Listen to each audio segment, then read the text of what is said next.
Power went out on the 43rd floor at 6:47 in the morning, and I was already in the elevator with my bag when the lights dropped and everything stopped moving.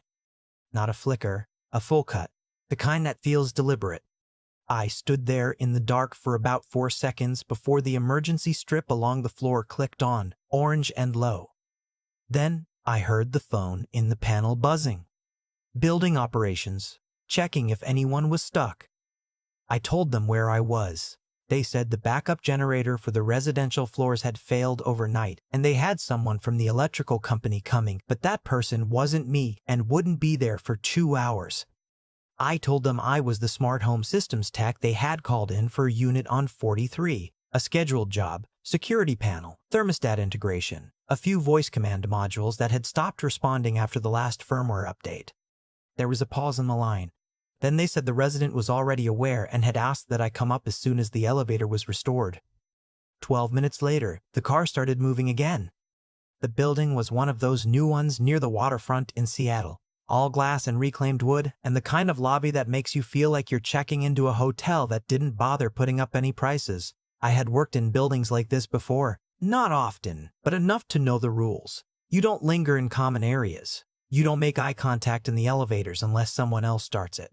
You act like you belong and you finish your job and you leave. The unit on 43 belonged to a woman named Adrienne Cole. I knew her name from the work order. I didn't know anything else, and I didn't look her up, which I mention only because I probably should have, would have saved me from the look on my face when she opened the door. She was wearing a dark blazer over a t-shirt, phone pressed to her ear with one hand, and she held the door open with her other arm and gestured me in without breaking her conversation. The living space behind her was clean in a way that takes either money or discipline, probably both. Floor-to-ceiling windows on the far wall showed the whole gray morning over the sound. She finished the call in under a minute, set the phone on the kitchen island, and turned to me.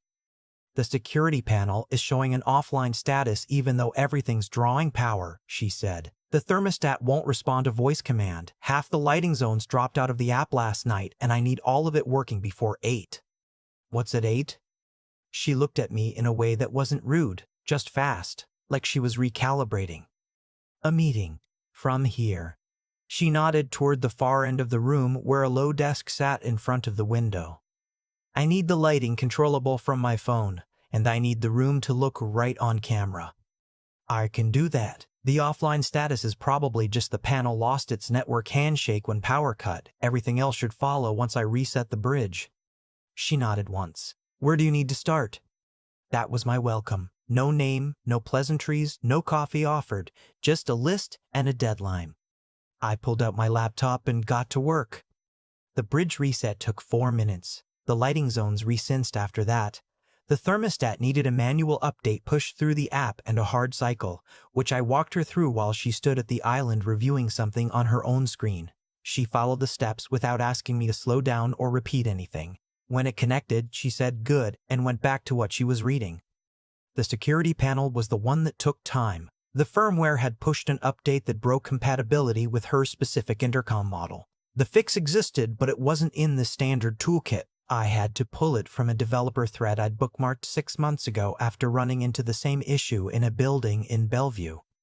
I was sitting cross-legged on the floor near the front entry, laptop open, running the patch, when she came around the corner with 2 mugs and set one on the floor beside me without saying anything. I looked at it, then up at her. "You've been down there for 40 minutes, she said. "It's just coffee." I thanked her. She went back to her desk. That was the first time she did something that wasn't strictly necessary. I didn't think much of it then. I just drank the coffee and kept working.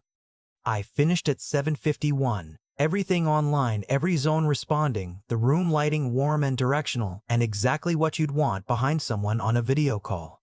I packed up, gave her a rundown of what I had done, and told her if the security panel dropped again after the next automatic update to call me directly because the building's system vendor wasn't going to have that patch in their standard kit for another few weeks.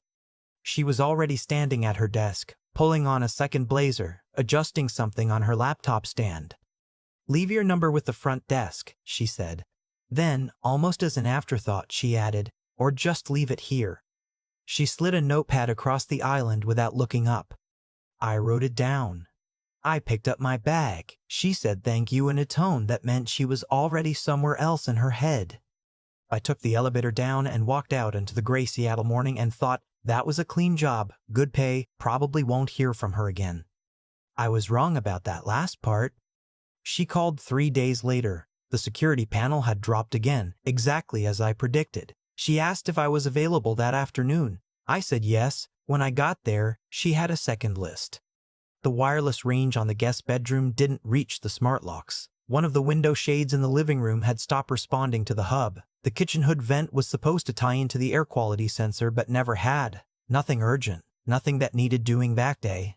But she had written it all down on a piece of paper and handed it to me like a brief. I worked through the list. She worked at her desk. Occasionally she asked a question. I answered it. At some point she ordered lunch and there were 2 containers of something from a place down the street when I came back from the utility closet. You didn't have to do that, I said. You're going to be here another 2 hours, she said. It made sense. It kept making sense apparently because after that there was always something. Not every day, but often enough that within 3 weeks the woman at the front desk knew my name and the guy in the parking garage waved me through without checking my plate. Adrian Cole ran a consulting firm. That much I understood from context before I ever looked anything up. Organizational restructuring, high-level stuff, the kind of work that meant she was always either on a call or preparing for one. She kept the apartment at a very particular temperature. She had a pull-up bar installed in the doorframe of her home office and used it between calls. She drank black coffee until noon and switched to sparkling water after that, and ate lunch at the same time every day, unless something ran late. I noticed things like that because that's how I work. Systems, patterns. When something in an environment stops behaving the way it should, it's usually because something in the pattern shifted. You pay attention.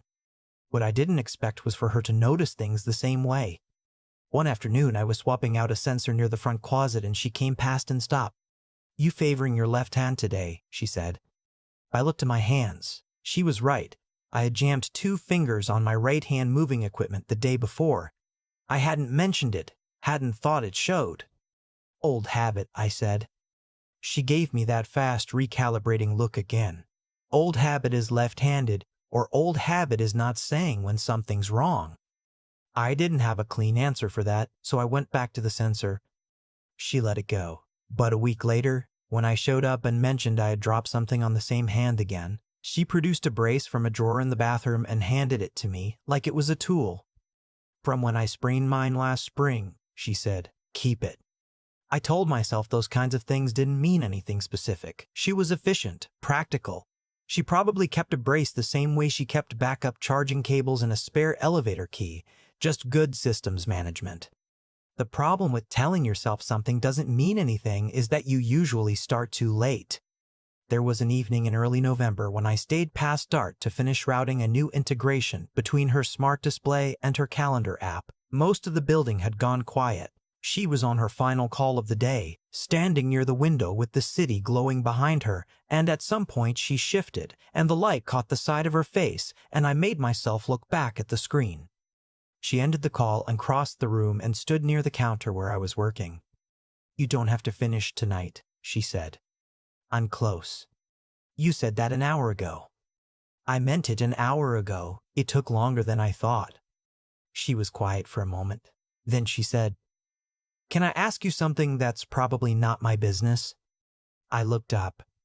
Why smart home systems? I set the cable down. You mean why not something bigger? I mean why specifically this? You're clearly good at it, but it's also a very specific thing to be good at. I told her the truth, which was that I had started in electrical work right out of high school, followed my older brother into it, spent 4 years doing commercial installations that were steady but felt like moving boxes. When the smart systems market started growing, I had retrained myself on the integration side because it was more like problem solving than labor. Every system had its own logic. Every apartment was different. I liked the puzzle of making things work together that weren't supposed to talk to each other. She listened without filling in the pauses, which was unusual. Most people, when they ask a question like that, have their response ready before you finish answering. She just waited. That makes sense, she said when I was done, like she meant it. I asked her how she'd gotten into consulting. She gave me a shorter version than I expected, something about 10 years in corporate operations. 2 companies restructured from the inside. The realization that the part she was actually good at was seeing what was broken before anyone else admitted it. So the same thing, I said. She tilted her head slightly, finding where the system fails and fixing it before it takes everything down. She didn't smile exactly, but something in her face shifted in a direction I had not seen before. More or less, she said. After that, she stayed talking when she didn't need to. That was the change I noticed, and once I noticed it, I couldn't unnotice it. She would find me after finishing a call and lean on the counter and say something dry about whoever she'd been speaking with. Not gossip, just observation. She asked about my brother once, out of nowhere, 2 weeks after I'd mentioned him. She remembered the exact detail I'd given. It was the remembering that got to me. I told myself to stay professional. I had worked in people's homes before, nice homes, with people who were friendly, and friendliness was an invitation. I knew that. I repeated it enough times that it started sounding rehearsed even in my own head. The first time something shifted in a way I couldn't explain away, we were standing in the hallway outside her home office. I had just shown her a new feature on the lighting control, nothing complicated, a scheduling function she hadn't known was there. She leaned past me to tap the screen on the wall panel, and for a second she was close enough that I could hear her exhale. She straightened up and looked at the screen, then sideways at me. Neither of us said anything. The hallway felt smaller than it was. She stepped back first and said, "Show me how to set the timer on the bedroom version." And her voice was steady, and I followed her down the hall, and we both acted like nothing had just been different. But it had. After that, I started being more careful. I showed up the same, finished the same, talked the same. But I was watching myself now, making sure I didn't stand too close or stay too late or let a silence stretch in a direction it shouldn't go. She noticed. Of course she noticed. About a week later, she came and stood near me while I was testing a connection and said, without any lead-in, "You got quieter. Just focused. You were focused before. This is different." I didn't look up from the router. "I don't know what you mean." She was quiet long enough that I thought she was going to let it go. Then she said, "I'm not trying to make anything complicated." I set the cable down. "Adrian, I know. This is your home. I work here." "I know that too." She said it flat, not defensive, not soft. Just clear. "I'm not an idiot, and I don't think you are either." Neither of us had said what we were actually talking about. We both knew anyway. I picked the cable back up and finished testing the connection. She went back to her desk. That night, I drove home and sat in my truck in front of my building for a while before going inside. I kept coming back. There wasn't a good reason to stop that wouldn't also be an admission of something I hadn't said out loud yet. The work was still real. There was still always something to tune or update or fix. And I kept telling myself it was just work until the evening in December, when it stopped being possible to pretend that. She had a dinner that night. Canceled at the last minute, she told me when I arrived for what was supposed to be a quick job. She said it the way people do when they're trying to sound unbothered and are mostly succeeding. I finished what I had come to do and was packing up when she said, from the kitchen where she was putting together something to eat, "You don't have to rush." I stayed. We ate standing at the island, her leftovers from the night before and some bread she had bought that week. She told me about the dinner that had been canceled, a client she had been trying to close for 3 months who kept rescheduling. And somewhere in the middle of telling it, she made a face so resigned and briefly ridiculous that I laughed out loud, and she laughed too.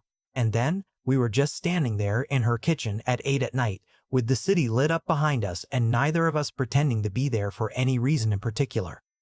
I looked at her. She looked back. She said, "This is the part where you tell me this is a bad idea." "Is it?" "Probably." She didn't look away. "Does that matter to you right now?" It did, and it didn't, which was its own kind of answer. She closed the distance between us, and I met her the rest of the way. After that, nothing simple. We didn't become careless. If anything, we became more deliberate. I came later in the evenings when most of the building was winding down. I left before the morning doorman shift changed. We kept it quiet in shared spaces. Short exchanges if building staff were nearby. Nothing that would read as more than a contractor and a client working through a list. For a while, it held. Those hours inside the apartment felt different from everything else I knew. She cooked poorly and knew it and found it genuinely funny. She had opinions about almost everything and said them directly and wanted mine back. Not agreement, just the actual thought. She fell asleep on the couch sometimes when we talked late, and I learned to tell the difference between her thinking quiet and her sleeping quiet. And then the outside started pressing in. The first sign was small. One of the building's concierge staff, a man named Patrick who had always been professionally neutral with me, started asking small questions. What floor I had been on, how long I expected the job to last. Friendly, the way questions are when they are not really friendly. I gave short answers and moved on and told myself it was nothing. The second sign was harder to dismiss. Adrian mentioned very casually that someone in the building had asked her property manager if she was still using the same system's tech. The phrasing, not whether the work was ongoing, but if it was the same one. It was the kind of question that already knows its answer. She was folding a towel when she told me. She didn't look at me while she said it. When she finished, she set the towel down and turned around, and her face was careful in a way I recognized. The way it looked when she was working through a problem and didn't want to assign blame before she had the full picture. "Who do you think asked?" I said. "Doesn't matter who." She folded her arms. "Matters what they do with it." I leaned against the counter. "Are you worried?" She looked at me straight. "Unpractical." Which wasn't the same as no. The firm she ran wasn't the kind where personal life made headlines, but it was the kind where reputation was architecture. Her clients paid for discretion as much as expertise. A rumor, even a shapeless one, could pull threads she'd spend years weaving. I knew all this because she had told me, not as a warning, just as context, back when we were still just talking. A week after that, one of her firm partners called her while I was there. She took it in the other room, door not quite closed. I wasn't listening on purpose, but her apartment was well designed and sound carried. What I heard was her saying, "I'm aware," in a tone she didn't normally use. And then, "It's not what it looks like." And then a long silence while someone else spoke. When she came back out, her expression was settled, the way a window looks after someone has pressed it firmly shut. She didn't say what the call was about, and I didn't ask. We finished the evening the same as any other. But something had shifted in the air between us. Not gone, just different. Like a room that has been cleaned so thoroughly it doesn't feel quite lived in anymore. 3 days later, I got a call from a property management company about a contract position at a new development on the east side of the city. Full setup for 40 units, smart system start to finish, several months of work, consistent pay. The guy who called had gotten my name from a tech I knew who had turned the job down. It was the kind of work I could build on, the kind that led to other things. I sat with the phone in my hand for a long time after I hung up. When I got to Adrian's that evening, I must have looked like I was carrying something because she looked up from her desk right when I walked in and said, "What happened?" I told her. She listened the way she always listened, without interrupting, without tilting toward an answer before I was finished. When I was done, she stood up and walked to the window and stood there for a moment with her back to me. "That's a real opportunity," she said. "Yeah." She turned around. Her face was composed, but the composed she did when something cost her. "You should take it." I looked at her, just like that. Not just like that. Her voice dropped slightly. "But you should take it." I told her I didn't want to leave on those terms, that whatever had been building around us from outside, from her partner, from the building staff and their questions, none of that was what I would be leaving for. She came closer, not all the way, just enough. "I know that," she said. "That's not what I'm saying." "Then what are you saying?" She looked at me for a long moment. "I'm saying that if you stay now, it stops being ours. Whatever this is, it becomes something people take pieces of and pass around, and it'll matter less and less the more that happens until neither of us can find the original thing anymore." I wanted to argue with her. I had the shape of an argument ready. But she was right in the way. She was usually right. The way that didn't feel like winning. Just like seeing clearly. The last time was 2 nights before I started the new job. She had left the lamp by the sofa on low, the way she did when she wasn't going to bed anytime soon. I sat beside her and we talked for a long time about things that had nothing to do with what was ending. Her terrible college roommate, the first system I had ever installed on my own, a disaster in a condo in Tacoma that I have still never fully admitted to a client. At some point she put her feet up on the coffee table and her shoulder came to rest against mine. We stayed like that until late. Finally she said, almost to the window, "I kept finding things for you to fix." I looked at the side of her face. "I know. That's not something I usually do." "I know that too." She turned toward me then. There was something quiet and direct in her expression. The same thing that had been there from the beginning. Past the efficiency and the controlled manner and the careful distance. Just this clear thing underneath. "You were good at this," she said. "The systems?" She gave me a look that meant she was not talking about the systems. I drove home at 2 in the morning with the city mostly dark around me, the water on my left catching the last of the bridge lights, and I thought about what she had said, not the last thing, the one before it. She had said I was good at finding where things broke before they took everything down. I had been in that apartment for 3 months, and I had never once been able to find that in myself. The new job was good. Clean work, clear scope, long days. I kept my head in it. I didn't call her. She didn't call me. That was the agreement we hadn't made out loud, which is the kind that tends to hold. What I know is this. Some things are real and still can't stay. That's not a tragedy. It's just the part they don't put in the version of the story where everything works out. She taught me that actually. Not in so many words. Just by being someone who told the truth even when a comfortable version was available, and by knowing, before I did, when the most honest thing left was to let go cleanly. The gate opened smooth on my last morning there too. That part felt like something, even if I'm still not sure exactly what.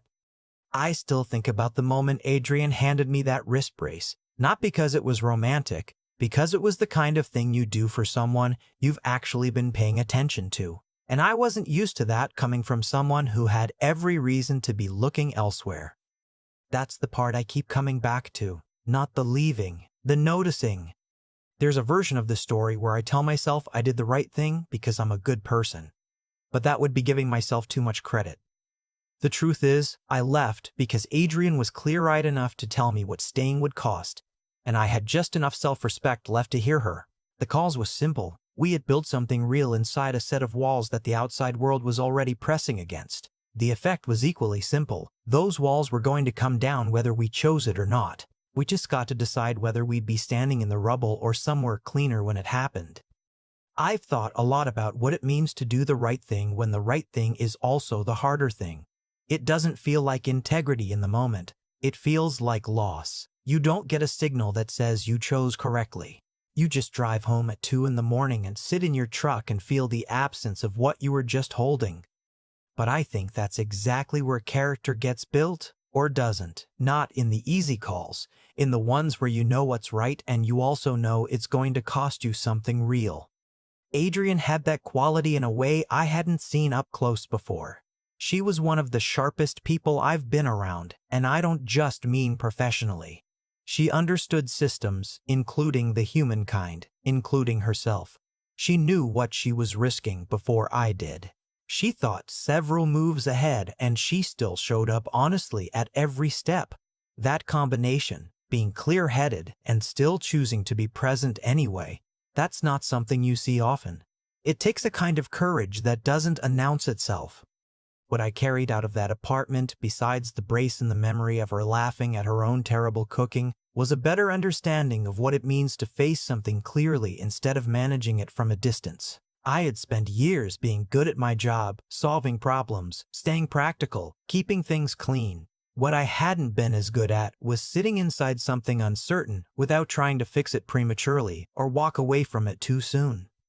She taught me that. not in any direct way, just by being someone who did both of those things well.